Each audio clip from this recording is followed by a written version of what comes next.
Imagine कीजिए एक ऐसा शहर जहां हर घर का कनेक्शन माइनिंग से हो, जहां कंपनी सिर्फ नौकरी नहीं देती हो बल्कि पूरा जीवन चलाती हो। स्कूल, हॉस्पिटल्स, मार्केट, बिजली और फिर धीरे धीरे ये सब खत्म हो जाए।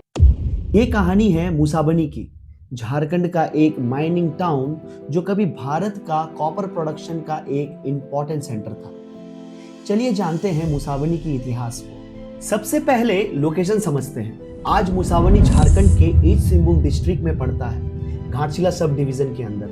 लेकिन जब ये कहानी शुरू हुई थी तब झारखंड नाम का स्टेट एग्जिस्ट ही नहीं करता था। ये पूरा एरिया बिहार का हिस्सा था। मुसाबनी, राखा, सुरदा, केंदाड़ी, ये पूरा रीजन एक चीज के लिए फेमस था, कॉपर। इस पूरे एरिया को कहा जाता था Singhbhum copper belt. British geologist ने इसे डिस्कवर किया कि यहाँ ह्यूज कॉपर रिजर्व मौजूद है।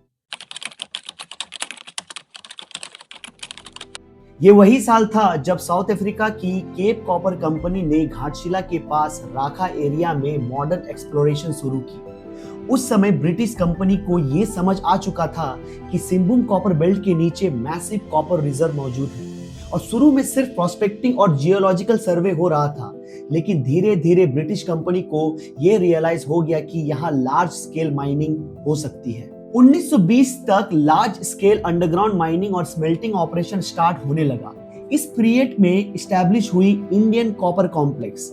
आईसीसी ने ग्रेजुअली अंडरग्राउंड माइनिंग डेवलप की, प्रोसेसिंग प्लांट बनाए, रेलवे कनेक्टिविटी इंप्रूव की और घाटशिला को एक इंडस्ट्रियल हब में ट्रांसफॉर्म करना शुरू किया। इसी साल ब्रिटिश प्रोस्पेक्टर्स ने मुसाबनी रीजन में मेजर कॉपर डिपोजिशन आइडेंटिफाई किया और इसी डिस्कवरी ने मुसाबनी को लार्ज स्केल इंडस्ट्री माइनिंग के मैप पर ला दिया। उसके बाद अंडरग्राउंड शाफ्ट्स बने, वर्कर कॉलोनीज बनी, टाउनशिप डेवलप हुआ और मुसाबनी धीरे धीरे एक माइनिंग टाउन में कन्वर्ट होने लगा।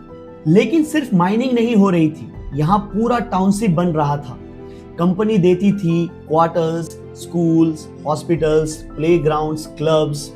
हजारों वर्कर यहाँ काम करने आए थे। लोग भारत के अलग अलग स्टेट से यहाँ काम करने आते थे। मेरे नाना भी नेपाल से यहाँ काम करने ही आए थे। मुसाबनी सिर्फ एक माइन नहीं थी, ये एक जीवित शहर बन चुकी थी। 1972 में गवर्नमेंट ने एक बड़ा डिसीजन लिया, कॉपर माइनिंग को नेशनलाइज कर दिया गया और इसी के साथ जन्म लिया Hindustan Copper limited. Indian copper corporation अब एचसीएल का पार्ट बन गई।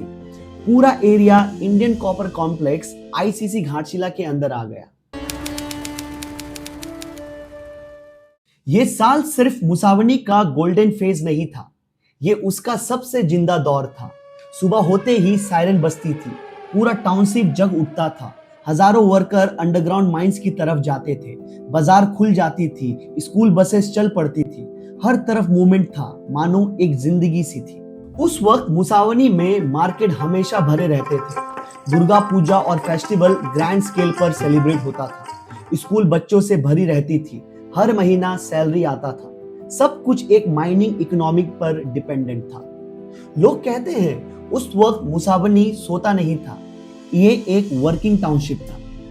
लोकल लोग आज भी एक लाइन बोलते हैं, आपने मुसाबनी का वो जमाना नहीं देखा, क्योंकि उस वक्त मुसाबनी में सिर्फ पैसा नहीं था, एक कॉन्फिडेंस था, एक स्टेबिलिटी थी, एक फीलिंग्स था कि ये शहर कभी रुकेगा नहीं। लेकिन किसी ने नहीं सोचा था कुछ सालों बाद ये शहर धीरे धीरे खामोश होने लगेगा। यही वो पीरियड है जहां से मुसाबनी का डिक्लाइन ऑफिशियली शुरू होती है। लेकिन इसको समझने के लिए हमें तीन चीजें को डिटेल में समझना होगा। सबसे पहली प्रॉब्लम थी डेप्थ। मुसाबनी के आसपास की माइंस ग्रेजुअली डीप होते जा रही थी। कुछ माइंस लेवल 1000 मीटर से भी नीचे तक पहुंच चुके थे। अब सिंपल लैंग्वेज में समझिए, जितना डीप माइन होता जाएगा उतना माइनिंग डिफिकल्ट और एक्सपेंसिव होता जाएगा, क्योंकि एडिशनल कॉस्ट बढ़ता ही रहेगा। मतलब हर टन कॉपर निकालने का खर्चा कंटिन्यूअसली बढ़ने लगा। दूसरी प्रॉब्लम थी ओर ग्रेड। कॉपर डायरेक्टली जमीन से प्योर फॉर्म में नहीं निकलता। पत्थर के अंदर कॉपर परसेंटेज होता है जिसे ओर ग्रेड बोलते हैं। अगर ओर ग्रेड हाई हो तो कम पत्थर तोड़कर ज्यादा कॉपर मिलता है। लेकिन मुसाबनी रीजन में ग्रेजुअली ओर ग्रेड रिड्यूस होने लगा। एग्जाम्पल के लिए अगर पहले 100 टन पत्थर से 2 टन कॉपर मिलता था, बाद में शायद उसी 100 टन पत्थर से सिर्फ 1 टन कॉपर या फिर उससे भी कम निकलने लगा। मतलब प्रोडक्शन कॉस्ट बढ़ रहा था। तीसरी प्रॉब्लम आई ग्लोबल मार्केट से। 1990 में इंटरनेशनल कॉपर प्राइस में फ्लक्चुएशन और डिक्लाइन देखने को मिला। कॉपर का इंटरनेशनल बेंचमार्क डिसाइड होता है लंदन मेटल एक्सचेंज यानी LME प्राइस से। जब ग्लोबल मार्केट में कॉपर चीप होने लगा तो इंडियन प्रोडक्शन कंपैरेटिवली एक्सपेंसिव होने लगी। सिंपल इकोनॉमिक्स में अगर मार्केट में कॉपर का सेलिंग प्राइस कम है और प्रोडक्शन कॉस्ट ज्यादा है तो फिर प्रॉफिट कहां से होगा। ये 3 मेजर रीजन से डिसीजन लिया गया कि माइंस क्लोज करना होगा क्योंकि Hindustan Copper Limited loss bear कर रही थी।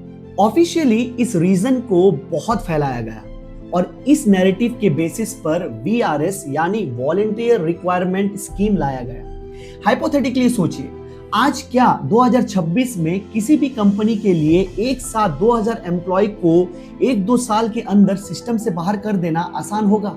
आसान तब भी नहीं था। लोकल्स का कहना है उस टाइम के यूनियन लीडर्स सीनियर ऑफिसर्स के साथ अपना पर्सनल बेनिफिट के लिए एम्प्लॉयज को VRS के लिए कन्विंस किया। उन्हें बताया गया अगर अभी VRS नहीं लिया तो बचा हुआ पेंशन कंपनी रख लेगी जब कंपनी खुद बंद हो जाएगी।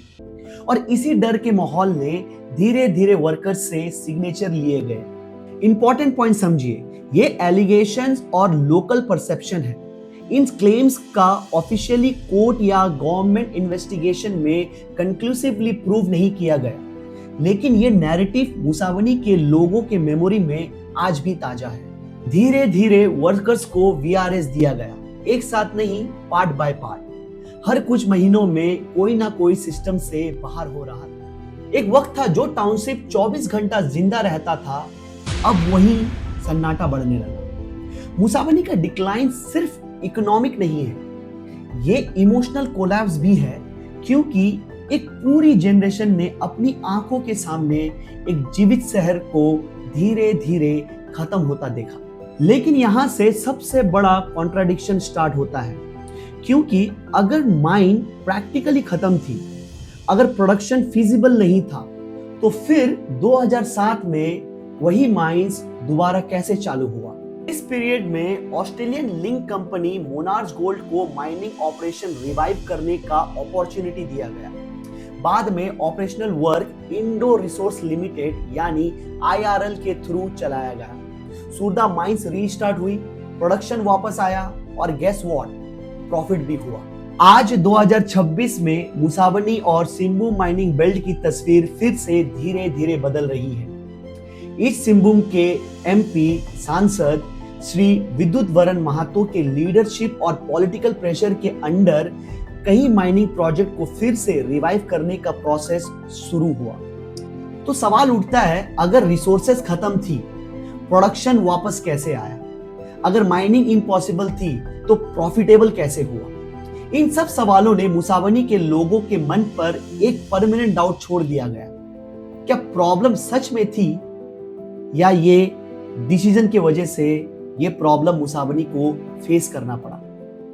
आप लोगों का क्या राय है? आप लोग कमेंट करें, और अगर मुसावनी से हो तो कमेंट पे मुसावनी लिखें। Thank you.